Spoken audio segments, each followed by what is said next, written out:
literally just coming off of the Xbox Showcase here, Xbox Bethesda Showcase, and no cuts or anything, just how was that show exactly what it needed to be?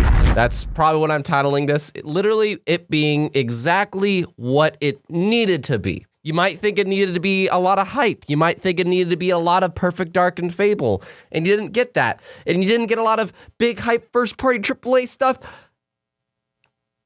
And yet it was exactly what it needed to be, but why? Hey, it's Gibbs. I like to build game hype with you. But yeah, just coming right off that showcase, there was a lot of hopes of mine that did not get fulfilled. There was no Banjo. There was no Killer Instinct. There was no Splinter Cell. There was no hype sizzle trailer for Infinite.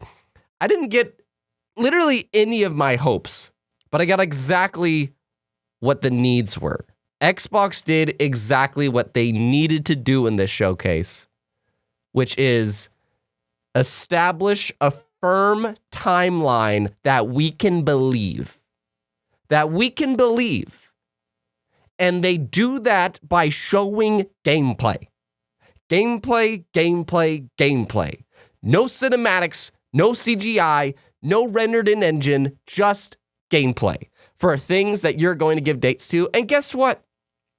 They started off the show not only showing gameplay, but they establish everything you're going to see here today is expected within the next 12 months. It's expected within the next 12 months. And you know what they did for everything they showed today? It was basically nothing but gameplay. It's crazy. That's all they did. They literally did exactly what they needed to do. But you might be saying like, yeah, but that's boring. There was no Perfect Dark. There was no Fable. There was no Avowed. There was no any of these Hellblades. It's because they're off in the distance. They're ways off. As much as I want to play Hellblade 2, you believe me, as much as I want to play Hellblade 2, that simply means that it's a ways off. And this is Xbox learning from their mistake of showing stuff too early and announcing things too early. Nintendo has this down. Because they only reveal and show stuff most of the time, not all the time, most of the time, when it's within the next year, at the least. It's within the next year. Most of the time when Nintendo shows something, they always give a release window, unless it's Metroid Prime 4, Bayonetta 3, or Breath of the Wild 2. They usually always give some kind of release window when they show something for the first time. But here comes Xbox just announcing everything that their first parties are working on. And that's what put them in this situation. But this is the show they needed to do. And it's exactly what I was saying. I was on Game On Daily yesterday. It was a full-blown conversation there. And it's just a situation they put themselves in. There's so much stuff announced. And now people are craving that. But for now, we need to just show the stuff we're confident in. And let's get to the good stuff, because there was some good shit in this show. Like starting off the show with Silk Song? Silk Song. I mean, before that, they showed Redfall gameplay. And the Redfall gameplay was cool, don't get me wrong. It didn't necessarily grab me, but it was cool. And it's exactly what I figured an arcane co-op open world zombie hunting game would be. But I personally think Silk Song was a really cool partnered get. As I've said in a previous video, my video last week, partners are the way to get some people hype. And not only did Silk Song, this game that never shows up at indie showcases, at indie shows, and especially Nintendo Worlds, every time a Nintendo World happens, they want Silk Song. And it finally showed up at not just any show, but the Xbox show, and it's a day one Game Pass.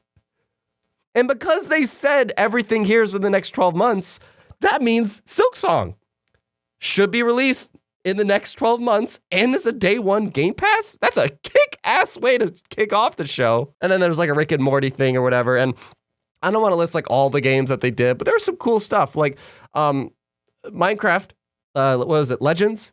That looks neat. It's just a neat thing that I think Mojang is just always going to do Minecraft, which it makes sense. It sells. It's biggest game franchise of all time, I think now. But it's a strategy action adventure game or something like that. But you fight alongside the strategy, and I always think it's the coolest kind of strategy. So looks cool. I like that they're taking different directions with Minecraft. There was also some stuff that people might forget the titles of, like Lightyear Frontier, a robot farming game that looks pretty cool. Love the vibe of it. There's the last case of Benedict Fox, 2D scroller, kind of neat style of a story. As Dusk Falls, that's coming out next month, I guess. And I didn't know it had a multiplayer. How does that work? How does it work to have a multiplayer for that game? And it's like up to 8 players? How does that work? It's a story-based game where you pick this. I don't know. I didn't know that, but yeah. A good get from the show. I was saying they need to have some good partnered gets. Koei Tecmo and Team Ninja's next game is going to be a Game Pass launch, apparently. That's sick. But it's next year. Granted, it's next year, but it's within the next time frame of a year, so that's cool. And oh my God, Playdead's next game, Cocoon.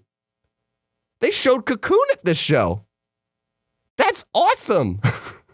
Which is, Playdead. They're the people that did Limbo and Inside. And their next game is coming to Game Pass. A day one launch. Playdead's next game. That's really cool. I think indie game developers are starting to see Game Pass as potentially the way to go because they're making money off of it. Many more people are playing their games. It's just kind of a win-win working out. So that's cool. But, but there was a lot of other first parts. Like, there's too much stuff to run through. Like, on paper, there's a lot of stuff to run through. Like, Obsidian, they have finally completed Grounded, which is fantastic. I'm actually tempted to get back into that game now. They showed the other game that they're working on that personally didn't really resonate with me. But, it's out there, and that's a thing. But no word on, like, Avowed or Outer Worlds 2. Those are ways off.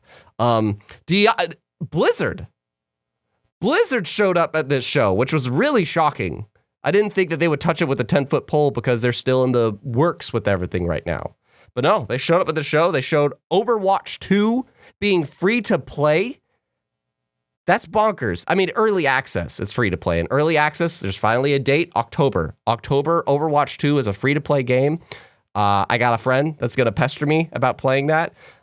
And Diablo 4, they showed here, and they gave like a very thorough showing of it too. No Game Pass thing though or anything. It's just literally Blizzard is showing up at this place. But speaking of no excuses, Persona.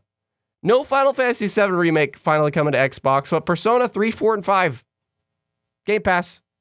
Game Pass coming soon on the JRPG side of things, so there you go. But of course, they end the show with Starfield, and I was like giddy. If you watch my reaction to this whole thing, I was very just like smiling to Starfield the whole time. I don't think I ported the reaction over because I wasn't too crazy, but that was wild to just see. Finally, after so many years, this is finally Bethesda's new IP of a thing. And it seems too promising. It seems like there's too much potential for the game in terms of you could go to any world. It's No Man's Sky. But scale isn't important to me. What matters is content. Elden Ring is huge, but it is dense with content. There's something interesting around every corner. And that's how Starfield has to feel. I don't want it to just be, huge in terms of scale, but for now, it is cool that you get to actually fly your ship around. They showed that. And make your ship, too. You get to make how it is, hire crew members, to have somebody take care of outposts you make. Starfield is looking sick. I don't know if it's a game for me, but I'm at least going to try it. I'm at least going to give it a shot.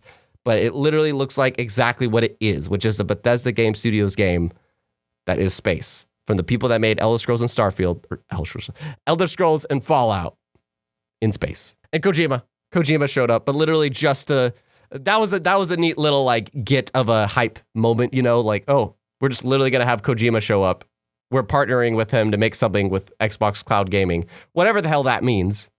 Whatever the hell that means. Does that mean it's only on cloud? I don't know. So that I'm interested to learn more about that. But there was a lot of good stuff on paper, but it's just the thing, you walk away from the show, there wasn't any Banjo, there wasn't any Killer Instinct, there wasn't any crazy shenanigans of a thing that people might be really hoping for, and there wasn't anything from the far off distance, which is usually the big hype generators, but they did what they needed to do.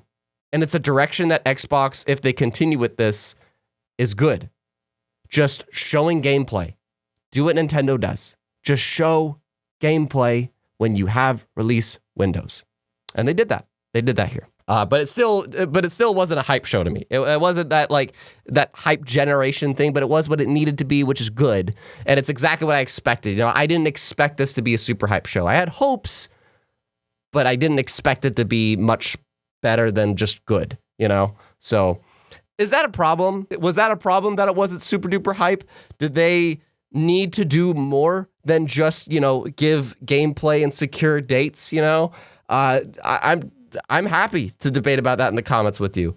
Just raw video, sharing thoughts. And I'm doing this because I want to know yours. So thank you so much. And for the people that watch the stream, thank you so much for just your support and fun times.